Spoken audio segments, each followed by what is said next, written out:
Saludos hermanos y amigos, hoy es domingo 12 de septiembre. Estamos en una nueva lección, la lección número 12, el profeta sin descanso, para memorizar.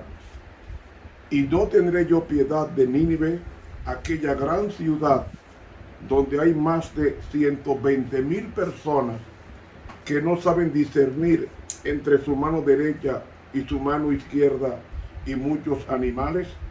Jonás 4:11. Señor Jesús, al entrar en esta nueva lección, que no huyamos al deber, porque la huida produce angustia, desesperación y también falta de fe en el caso de Jonás. Ayúdanos, te lo pedimos en el nombre de Jesús. Amén. Para hoy domingo, huida. Esta semana vamos a tratar sobre el profeta Jonás.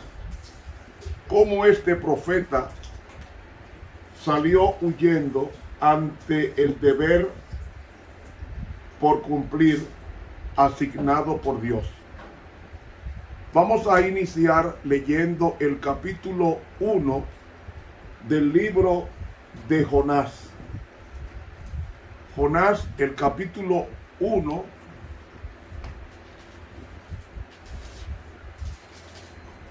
Jonás, el capítulo 1 y el versículo, vamos a como el capítulo 1 a leerlo completo y luego pasamos al comentario de este capítulo. Jonás, el capítulo 1.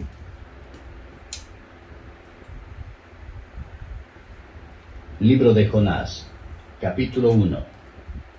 Y fue palabra de Jehová a Jonás, hijo de Amitai, diciendo: Levántate y ve a Nínive, ciudad grande, y pregona contra ella, porque su maldad ha subido delante de mí.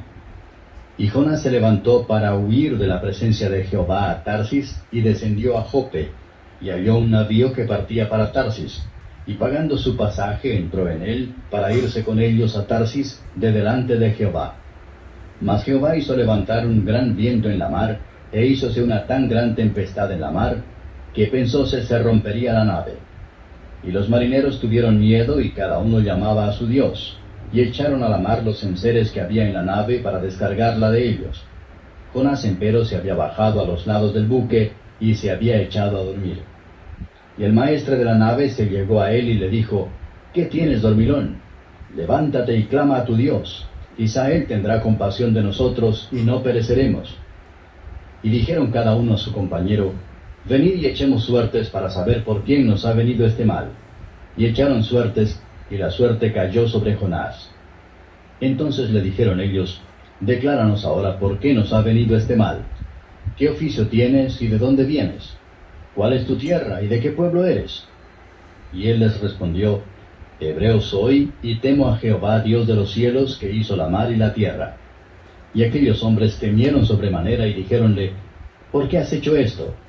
Porque ellos entendieron que huía de delante de Jehová, porque se lo había declarado. Y dijéronle: ¿Qué te haremos para que la mar se nos quiete? Porque la mar iba a más y se embravecía. Él les respondió: Tomadme y echadme a la mar, y la mar se os quietará, porque yo sé que por mí ha venido esta grande tempestad sobre vosotros. Y aquellos hombres trabajaron para tornar la nave a tierra, mas no pudieron, porque la mar iba a más y se embravecía sobre ellos. Entonces clamaron a Jehová y dijeron: Rogamos ahora a Jehová que no perezcamos nosotros por la vida de aqueste hombre, ni ponga sobre nosotros la sangre inocente, porque tú, Jehová, has hecho como has querido. Y tomaron a Jonás y echáronlo a la mar, y la mar se quietó de su furia. Y temieron aquellos hombres a Jehová con gran temor, y ofrecieron sacrificio a Jehová, y prometieron votos.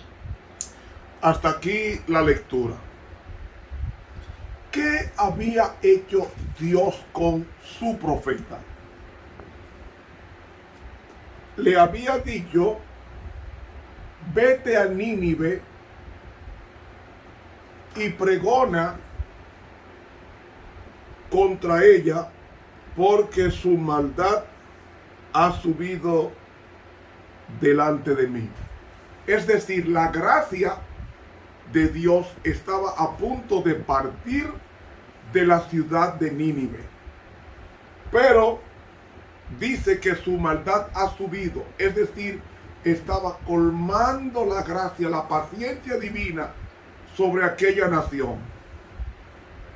Y hermanos y amigos, ¿qué fue lo que pasó? ¿Cuál era la maldad que Dios iba a destruir a Nínive? Hermanos, en el libro de Génesis encontramos que el fundador de Nínive o el fundador de Asiria fue el ateo Nimrod. Él fue el fundador de ese imperio, y ese imperio, cuando uno se aleja de Dios, uno es brutalmente asesino. Y yo estaba investigando la historia, y es que ellos tenían varios tipos de torturas para los vencidos. Tenían el empalamiento. ¿En qué consistía el empalamiento? Ellos tomaban una estaca y la colocaban debajo de las costillas del capturado, y la persona, por gravedad, su peso iba y traspasaba traspasaba debajo de las costillas, y la persona moría en una forma humillante. Ese fue un invento de los asirios, porque ese empalamiento era la forma preferida de tortura de los asirios. Pero no solamente ellos empalaban a sus cautivos, ellos tomaban vivos a sus enemigos, los que tomaban vivos, especialmente los nobles o los que estaban en el reino, cercano al rey, y tomaban la persona y comenzaban a despellejarlo vivo. Dicho de otra manera, ellos comenzaban en la parte interna de las piernas o en entrepiernas, y comenzaban a desollar o a despellejar a esa persona viva. Pero lo hacían lentamente, y luego que tomaban las extremidades inferiores, la espalda, ellos cortaban la piel por tiras, y esa tira de la piel la pegaban en los muros de Nínive como un lenguaje de: así le va a pasar a todo traidor o a todo el que cometa sedición en la ciudad de Nínive. Y ellos, era una muerte lenta y dolorosa.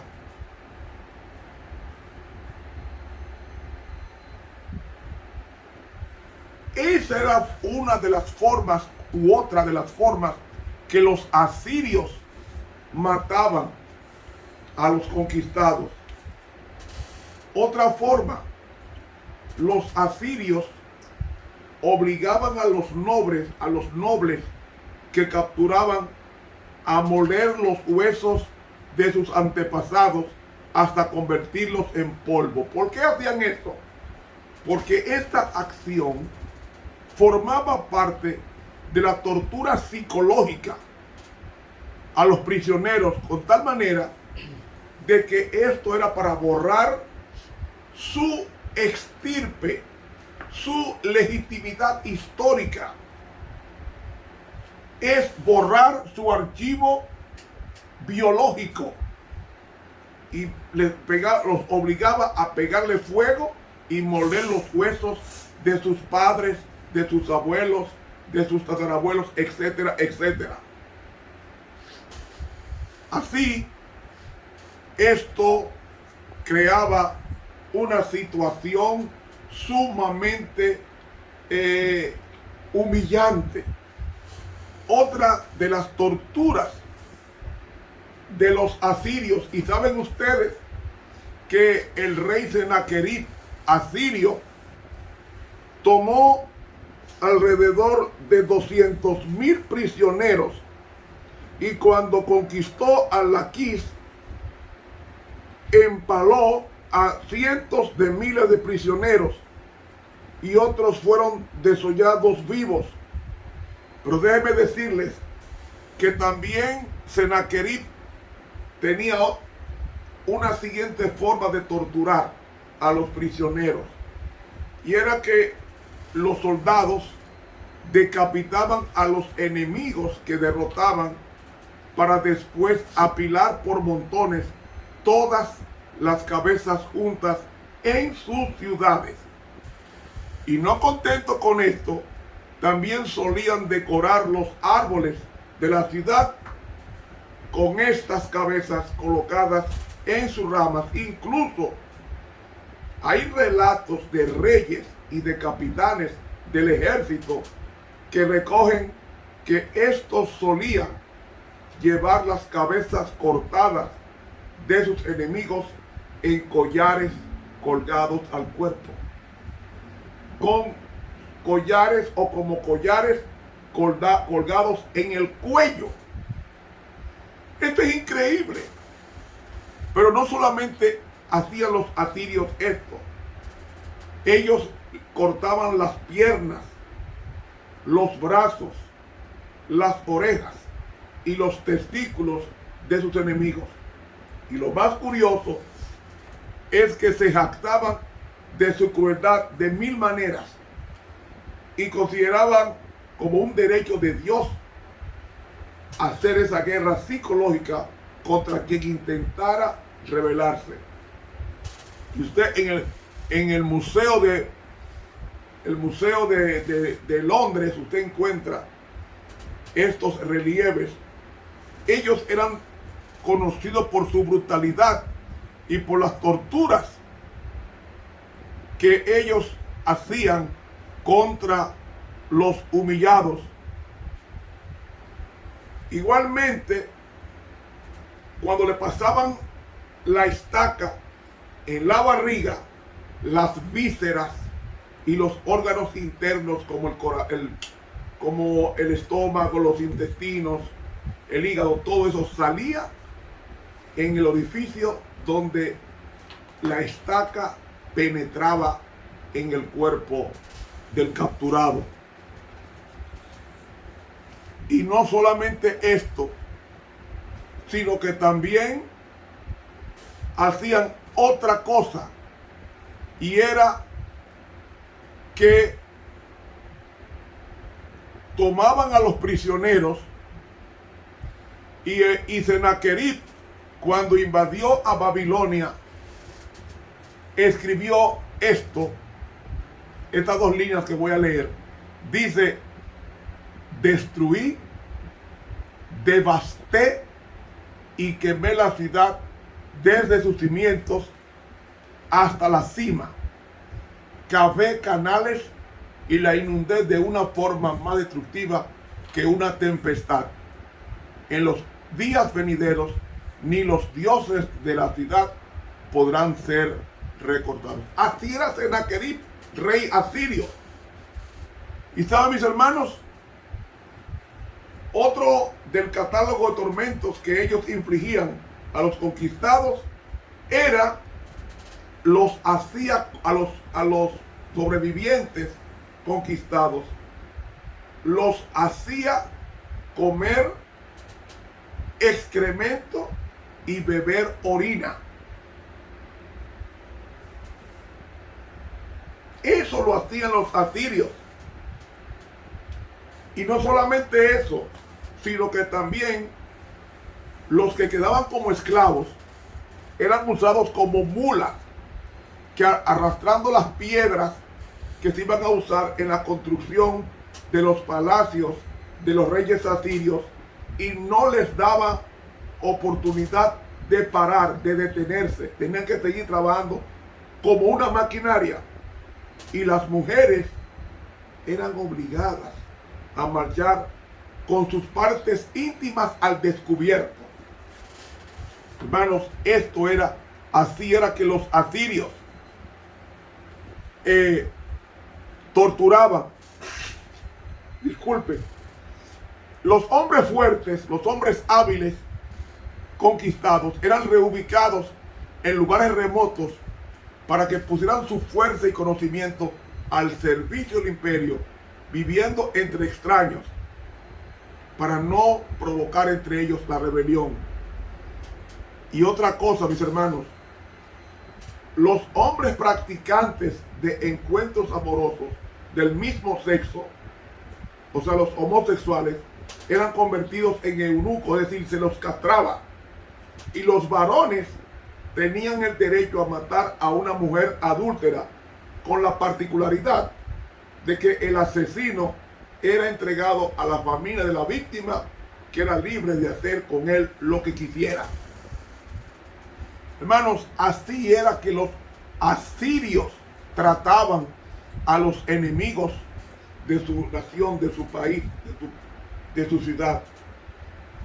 Por eso es que Jonás huye, porque los asirios eran terriblemente malos. Y Jonás dice: no, pero espérense, es que los asirios odian a Israel. Si yo voy, me van a despedazar vivo. Y Jonás sale huyendo. Oiga bien, sale huyendo. Y en Jope dice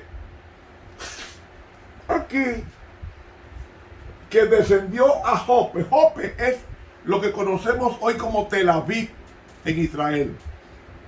De Jope y partió a Tarsis. ¿Saben lo que es Tarsis? Tarsis es España. Entonces, desde Jope hasta España hay una distancia de 3.500 kilómetros huyendo. ¿Por qué Jonás huyó de Dios?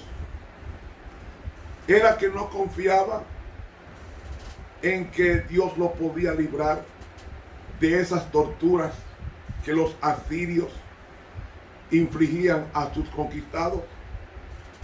Hermanos, Dios quiere que no miremos el problema. Dios quiere que nosotros miremos a Él. Que cumplamos la gran comisión de ir a dar el mensaje, de cumplir con la encomienda, en hacer lo que Dios ha mandado y dejarle a Dios las consecuencias y los resultados. Jonás huyó. Jonás huyó porque sabía que Dios era capaz de perdonar a la persona mala. Y los asirios eran malos en gran manera. En la Biblia hay dos escenas que me convencieron de cuánto ama Dios al pecador. ¿Cuánto ama Dios al pecador? Uno está en el Antiguo Testamento. Se refiere al rey Manasés. Un rey judío que se pasó 55 años matando tanta gente, que dice la Biblia que las calles de Jerusalén, la capital, se llenaban de sangre. Y fue tan malo, que persiguió al profeta Isaías. Y dice la tradición que Isaías se escondió en un árbol. Y él, como se enteró de que Isaías estaba dentro del hueco de un árbol, cogió una sierra y lo partió el árbol y a Isaías por mitad. Y ese hombre, después de 55 años matando gente buena, viene y se arrepiente y Dios lo perdona. Y lo grande del caso, que Manasés se salvó. Yo digo, no, el amor de Dios es una cosa grande. Y el otro escenario está en el Nuevo Testamento, que es cómo el Padre soporta que a Jesucristo, su Hijo, lo maltraten tanto, que lo desfiguraron. Y el Padre ocultó su rostro para no ver sufrir más a su Hijo. Eso está en el deseado de todas las gentes. Sin embargo, la muerte de Cristo ha sido la garantía de que nuestros pecados, no importa cuán grandes y negros o funestos hayan sido, Dios perdona. Óigalo bien, Dios perdona. Dice la Biblia en el Salmo 51, al corazón contrito y humillado no despreciarás tú, oh Dios. Eso es lo que me hace admirar más a Dios. Admirarlo tanto que no tengo ninguna duda de que si yo cometo un pecado, lo confieso y me aparto, como dice Proverbios, alcanzará misericordia o alcanzaré misericordia. Dice la pluma inspirada con relación a la huida de 3.500 kilómetros de Jonás. Esa huida le produjo angustia. Por eso se llama el título del folleto, El profeta sin descanso. Porque no puede haber descanso en un profeta que desobedezca a la persona descanso que es Dios. La paz os dejo, mi paz os doy. Cristo da la paz y la paz produce descanso. Dice el libro Profetas y Reyes, página 198, la pluma inspirada, lo siguiente. El Señor le dijo a Jonás, levántate y ve a Nínive, ciudad grande, y pregona contra ella, porque su maldad ha subido delante de mí. Jonás 1, 1 y 2. Ahora, dice ella, mientras el profeta pensaba en las dificultades e imposibilidades aparentes de lo que se le había encargado, se sintió tentado a poner en duda la prudencia del llamamiento. Desde un punto de vista humano, parecía que nada pudiera ganarse proclamando un mensaje tal en aquella ciudad orgullosa. Se olvidó por el momento de que el Dios a quien servía lo sabía todo y lo podía todo, es decir, omnisciente y omnipotente. Mientras vacilaba y seguía dudando, Satanás le abrumó de desaliento. El profeta fue dominado por un gran temor y se levantó para huir de la presencia de Jehová a Tarsis, que es hoy España. El encargo que había recibido imponía a Jonás una pesada responsabilidad, pero el que le había ordenado que fuese podía sostener a su siervo y concederle éxito. Si el profeta hubiese obedecido sin vacilación, se habría ahorrado muchas experiencias amargas y habría recibido abundantes bendiciones. Sin embargo, el Señor no abandonó a Jonás en su hora de desesperación. Mediante una serie de pruebas y providencias extrañas, debía revivir la confianza del profeta en Dios y en su poder infinito para salvar. Jonás sabía que Dios puede perdonar, pero desconocía en el momento de que Dios todo lo sabe y todo lo puede. Si lo mandó a Nínive era porque Dios sabía que habría una gran cosecha de almas en una nación perversa, corrupta y orgullosa. pero él rehusó. Él quiso huir de Jehová. Y el Salmo 139 nos dice, ¿a dónde huiré? ¿O a dónde me iré? Como dice textualmente el Salmo 139. ¿A dónde me iré de tu espíritu? Versículo 7. ¿A dónde huiré de tu presencia? Si subo a los cielos, allí estás tú. Y si en el sepulcro hiciere mi estrado, he aquí, allí tú estás. Si tomare las alas del alba y habitar en el extremo de la mar, aún allí me guiará tu mano y me asirá tu diestra. Si dijere, ciertamente las tinieblas me encubrirán, aún la noche resplandecerá tocante a mí, aún las tinieblas no encubren de ti, y la noche resplandece como el día, porque lo mismo te son las tinieblas que la luz. Es que no podemos huir de Dios. Y Jonás huyó de Dios, y vino la gran tempestad, la angustia de Jonás, que fue lanzado a lo profundo del mar, y un gran pez que no fue ballena, fue un gran pez sobrenatural que tomó a Jonás y lo llevó al fondo, y allí, lleno de basura en el estómago, oró al Señor, que será la continuación del estudio de hoy. Hermanos, no huyamos de Dios, porque cuando huimos de Dios, como pasó con Adán, que huyó de Dios, ¿qué dice? Tuve miedo, oí tu voz y tuve miedo y me escondí. Esto es lo que pasa cuando huimos de Dios. Vayamos a Dios tales como somos, y Él nos hará tal como Él es. Que Dios nos bendiga. Te habló el profesor Ramón Romero.